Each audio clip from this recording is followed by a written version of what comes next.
Et si je vous disais que tout ce que vous croyez savoir sur le temps est une illusion, que cette force mystérieuse qui semble s'écouler autour de nous n'existe vraisemblablement pas de la manière dont vous l'imaginez? En ce moment même, pendant que vous regardez cette vidéo, le temps passe différemment pour vous que pour un astronaute en orbite autour de la Terre. Chaque seconde que vous vivez sur cette planète est légèrement plus lente que celle vécue dans l'espace, et cette différence microscopique pourrait bien détenir les clés des plus grands mystères de l'univers. Imaginez découvrir que le temps n'est pas cette rivière qui coule dans un sens unique, mais plutôt une illusion créée par notre cerveau pour donner un sens au chaos cosmique qui nous entoure. Restez avec moi car nous allons plonger dans les profondeurs d'une révélation scientifique qui pourrait bouleverser votre perception de la réalité. Vous découvrirez comment une horloge atomique française révolutionnaire, lancée récemment dans l'espace, s'apprête à percer les secrets les plus intimes du temps lui-même. Cette mission extraordinaire pourrait non seulement confirmer les théories les plus audacieuses d'Einstein, mais aussi révéler des failles dans notre compréhension de l'univers qui pourraient changer le cours de la physique moderne pour toujours. Le temps, cette entité mystérieuse qui semble gouverner chaque aspect de notre existence, se révèle être bien plus étrange et complexe que nous l'imaginons. Depuis notre naissance, nous vivons avec cette sensation que le temps s'écoule comme une rivière invisible, emportant avec lui nos souvenirs, nos espoirs et nos rêves. Nous courons après lui, nous le mesurons obsessionnellement, nous le redoutons parfois, mais au fond, savons-nous vraiment ce qu'est le temps? La vérité troublante est que le temps, tel que nous le percevons, n'est probablement qu'une construction de notre esprit, une étiquette que nous collons sur le changement perpétuel qui nous entoure. Pensez-le un instant, ce que nous appelons temps n'est en réalité que notre façon de donner un ordre aux transformations qui se déroulent autour de nous. La Terre tourne sur son axe, les saisons se succèdent, notre cœur bat régulièrement, et pour organiser ce ballet cosmique, nous avons inventé cette notion abstraite de temporalité. Mais voici où les choses deviennent vraiment fascinantes et inquiétantes à la fois. Dès que nous quittons la surface de notre planète, dès que nous prenons un peu d'altitude, le temps commence à se comporter de manière absolument déconcertante. Il ralentit, il se dilate, il refuse obstinément de s'écouler comme ici-bas au niveau de la mer. Cette découverte révolutionnaire nous force à repenser tout ce que nous croyions savoir sur la nature même de la réalité. Pour traquer ces variations subtiles mais cruciales, pour mesurer comment l'espace et la gravité déforment le temps lui-même, il faut des instruments d'une précision absolument vertigineuse. Et c'est exactement ce que nous venons d'installer en orbite, une technologie si avancée qu'elle pourrait bien révolutionner notre compréhension de l'univers. Dans les faits concrets, le temps n'est pas une substance magique qui s'écoulerait dans un sens unique à travers le cosmos. Le temps représente avant tout notre manière sophistiquée de décrire et d'organiser le changement perpétuel qui caractérise notre univers. Tout évolue continuellement autour de nous, les planètes accomplissent leurs révolutions orbitales, les montagnes s'érodent lentement sous l'action des éléments, les êtres vivants naissent, grandissent, vieillissent et meurent. Nous observons ces transformations constantes, ces mutations d'état, et pour comprendre le déroulement logique des événements, nous avons créé cette flèche temporelle directionnelle. En réalité, nous pourrions affirmer que le temps n'est rien d'autre que l'organisation méthodique du changement universel. S'il n'existait aucun changement, aucun mouvement, aucune évolution dans l'univers, ressentirions-nous encore cette sensation de temporalité? Probablement pas, car notre perception du temps dépend entièrement de notre capacité à observer les transformations qui nous entourent. Ce lien fondamental entre temps et changement peut s'expliquer encore plus profondément par le concept révolutionnaire d'entropie. L'entropie constitue la mesure scientifique du désordre présent dans un système donné. Ce que nous observons constamment dans l'univers, c'est que tout évolue naturellement d'états organisés vers des états de plus en plus désordonnés. Un œuf qui tombe au sol se brise inévitablement, mais jamais un œuf cassé ne se reconstitue spontanément. Cette irréversibilité fondamentale constitue la fameuse flèche du temps, elle pointe invariablement dans la direction où l'entropie universelle augmente. Donc fondamentalement, le temps n'agit pas comme un acteur principal dans l'univers, il représente plutôt une conséquence directe de notre façon de ressentir l'irréversibilité des phénomènes naturels. Mais si le temps n'est qu'une impression subjective liée au changement, pouvons-nous dire qu'il est vraiment réel au sens physique strict du terme? La réponse fascinante est oui, mais pas tout à fait de la manière dont nous l'imaginons intuitivement. Car dès que nous plongeons dans le monde révolutionnaire de la relativité, celui qu'Einstein a magistralement développé, notre vision traditionnelle du temps devient encore plus mystérieuse et troublante. Avant les découvertes révolutionnaires d'Einstein, l'humanité pensait que le temps constituait une sorte de toile de fond cosmique immuable. Nous imaginions un mécanisme temporel qui s'écoulait partout à exactement la même vitesse, indépendamment de tout facteur externe. Un peu comme un gigantesque métronome cosmique qui battrait la mesure de manière uniforme pour l'univers entier. Sauf que cette vision rassurante s'est révélée complètement fausse en 1905. Einstein publie sa théorie de la relativité restreinte et démontre de manière irréfutable que le temps est fondamentalement relatif. La manière dont le temps s'écoule dépend directement de votre vitesse par rapport à ce que vous observez. Plus vous vous déplacez rapidement, plus votre temps propre ralentit par rapport à celui d'un observateur supposé immobile. Ce phénomène porte le nom scientifique de dilatation temporelle.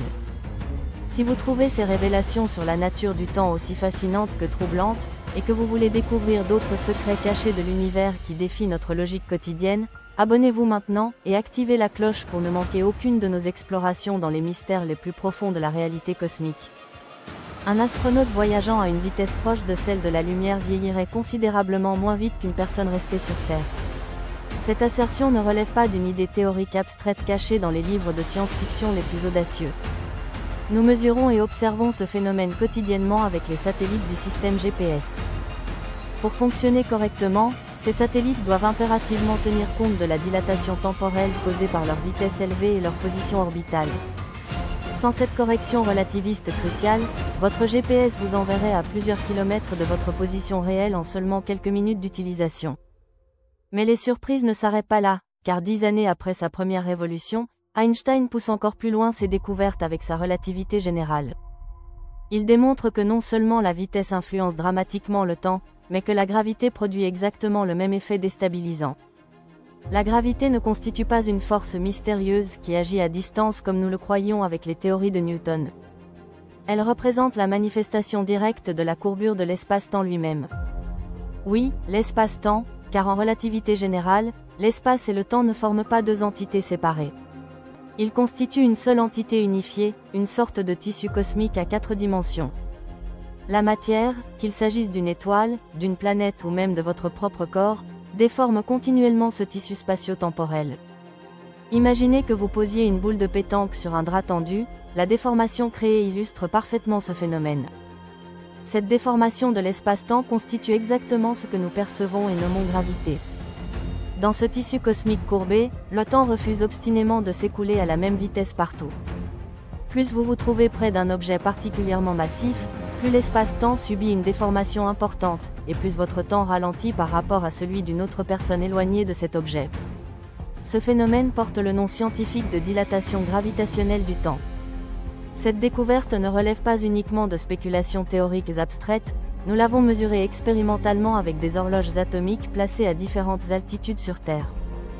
Même une différence de quelques mètres d'altitude suffit pour que le temps s'écoule légèrement plus rapidement ou plus lentement. Dans les environnements extrêmes de l'univers, comme à proximité immédiate d'un trou noir, cet effet devient littéralement vertigineux. Imaginez que vous vous approchiez dangereusement du bord d'un trou noir, de son horizon des événements. Le temps ralentirait pour vous de manière si dramatique par rapport à quelqu'un situé loin de cette région que, vu de l'extérieur, vous donneriez l'impression de rester figé au bord du trou noir pour l'éternité. Dans ce genre d'environnement cosmique extrême, le temps tel que nous le concevons devient pratiquement illisible, distordu au point d'en perdre toute signification humaine compréhensible. Toutes ces découvertes révolutionnaires nous enseignent une leçon fondamentale sur la nature de la réalité. Le temps n'est absolument pas une constante universelle immuable. Le temps constitue une propriété intrinsèque de l'espace-temps, et l'espace-temps lui-même se trouve façonné et modelé par la matière et l'énergie qu'il contient. Donc, pour résumer cette révolution conceptuelle, le temps n'est pas un fil magique invisible qui déroulerait les événements dans l'univers. Il représente une mesure sophistiquée du changement, une illusion subjective qui émerge parce que l'entropie universelle augmente constamment. Il constitue un phénomène qui dépend directement de votre vitesse, de votre position géographique, et même de la masse qui vous entoure. Tout ce que nous croyons solide et évident devient extrêmement relatif dès que nous examinons la réalité de plus près. C'est précisément pour cette raison que nous cherchons aujourd'hui à mesurer le temps avec une précision jamais atteinte dans l'histoire de l'humanité. Notre objectif ne consiste pas simplement à fabriquer des montres plus précises pour notre usage quotidien. Nous voulons tester les limites absolues de notre compréhension de l'univers, découvrir si certains phénomènes échappent encore aux prédictions géniales d'Einstein. C'est exactement ce que nous accomplissons actuellement avec une expérience révolutionnaire, mesurer le temps dans l'espace avec une précision vertigineuse. Maintenant que vous comprenez la nature véritable du temps et ce qu'il représente réellement, nous pouvons discuter de cette mission extraordinaire. La mission Pharaoh, qui signifie projet d'horloge atomique par refroidissement d'atomes en orbite. Ce nom technique cache une technologie si avancée qu'elle défie l'imagination.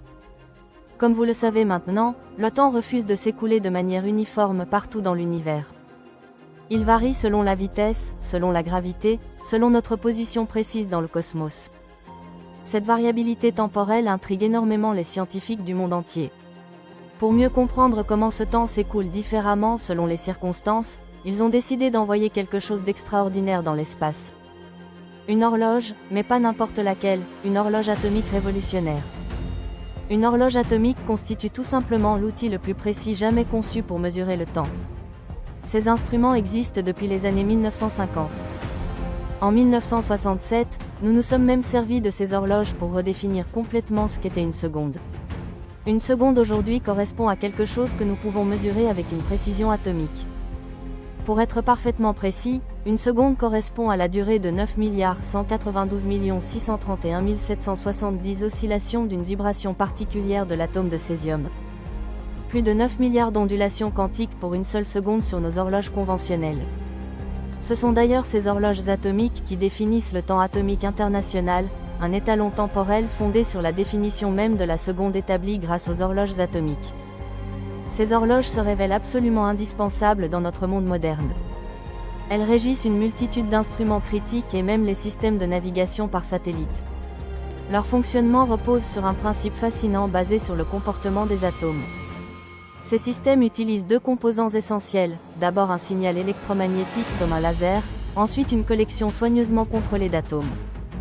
Dans l'horloge Pharaoh, nous utilisons spécifiquement des atomes de césium.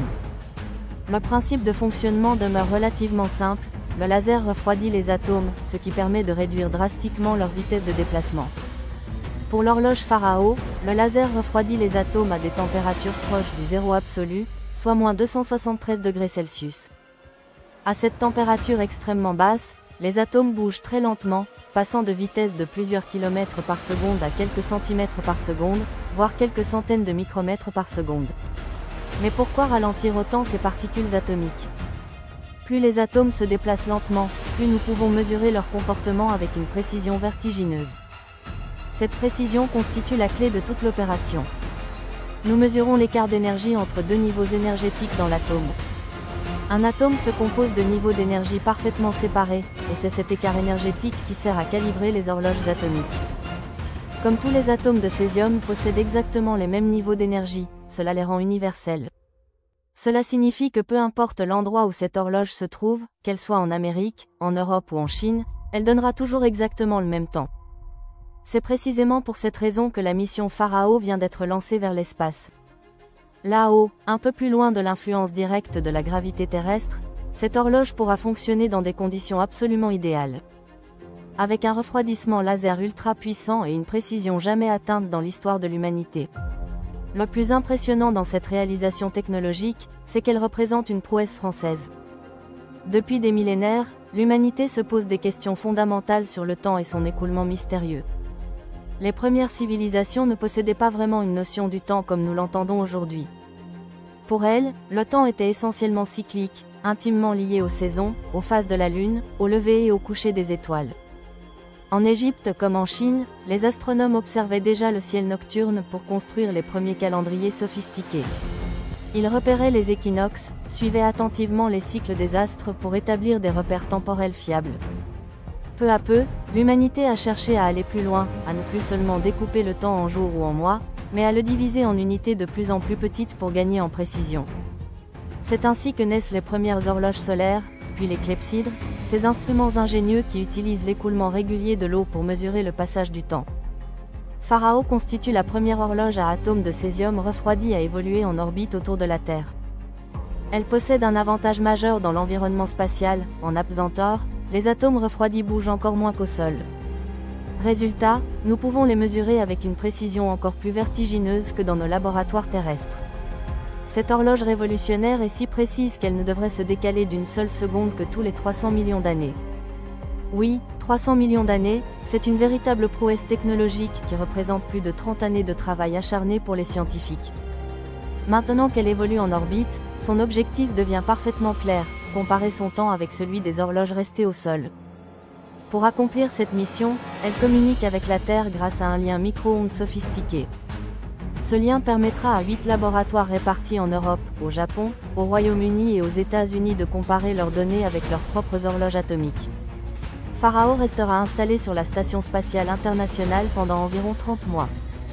Sa position constitue à la fois un atout considérable mais aussi un défi technique majeur. D'un côté, la Station spatiale internationale reste facilement accessible, les cargos spatiaux s'y rendent régulièrement. Il y a aussi moins de radiation cosmique qu'en orbite plus haute, et les systèmes de commande et de communication sont parfaitement maîtrisés. Mais d'un autre côté, la proximité avec les astronautes peut créer des problèmes inattendus. Leurs machines d'entraînement musculaire génèrent des vibrations qui peuvent perturber les mesures de précision. Ce n'est pas forcément idéal quand on veut mesurer le temps avec une précision atomique absolue.